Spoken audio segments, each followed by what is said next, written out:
Le canton de Fribourg gardera ses 7 districts. Le projet de restructuration de ces districts fait l'objet de trop d'opposition pour en valoir la peine.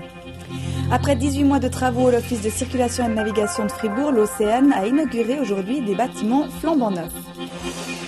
Et enfin, le juge d'instruction Olivier Thormann quitte Fribourg pour Berne, où il deviendra procureur fédéral. Bonsoir à tous et bienvenue dans les nouvelles fribourgeoises. On ne reparlera pas de sitôt d'un canton de Fribourg à 3 districts.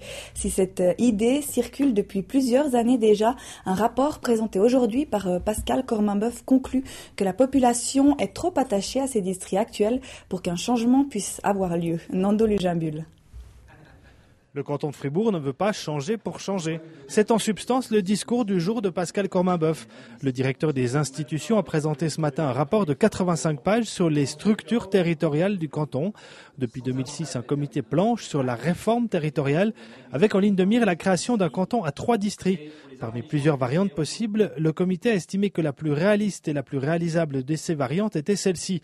Un district lac comprenant la Broye et le district actuel du lac, un autre district fusionnant la Saint-Gine et le nord du district de la Sarine, enfin un troisième réunissant la Gruyère, la Veuvez, la Glane et le sud du district de la Sarine. Mais pour autant, aucune solution n'a été retenue. Alors on a constaté que c'était envisageable, mais que c'était peu réaliste pour l'instant, au vu du poids de l'histoire. Le canton de Fribourg est celui qui a le plus maintenu les districts que Napoléon avait instaurés en 1803 et c'est lui qui a gardé les préfets qui ont le plus de compétences. Il a même renforcé les compétences du préfet en les élisant par le peuple.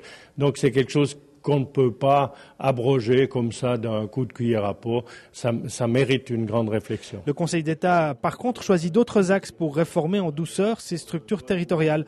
Il est notamment question de réexaminer le cahier des charges des préfets et de plancher sur la notion de circonscription administrative. Oui.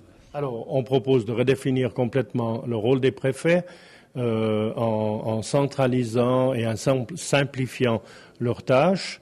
Et puis, la deuxième, c'est qu'on va redéfinir les cercles électoraux. Là, on ne sait pas combien de cercles, mais au minimum, il faudrait qu'un député n'ait pas besoin d'obtenir plus que 10% du corps électoral de son cercle électoral pour être élu. Aujourd'hui, il y en a qui doivent avoir beaucoup plus de voix que cela, et c'est plus admis par le tribunal fédéral. Puis la troisième chose, c'est de voir si on ne peut pas non plus modifier ce qu'on appelle les circonscriptions administratives. On sait que le canton de Fribourg, s'il n'a pas 3 districts, il n'a plus que 3 régions de police et que ça fonctionne. Donc pour d'autres activités, ça pourrait être pour les transports, ça pourrait être pour d'autres services de proximité, on pourrait marier des districts pour obtenir une certaine surface qui permette des économies d'échelle. Pour Pascal Corminboeuf, il va encore falloir continuer d'avancer sur le terrain des fusions de communes et de franchir la barre symbolique des 100 communes, 165 actuellement, avant de reparler de refonte des districts. En bref, cette nouvelle qui vient de tomber, le fribourgeois Olivier Maradan a été nommé au poste de secrétaire général de la CIIP, la Conférence intercantonale de l'instruction publique de la Suisse romande. Âgé de 52 ans, il est actuellement secrétaire général adjoint de la CDIP.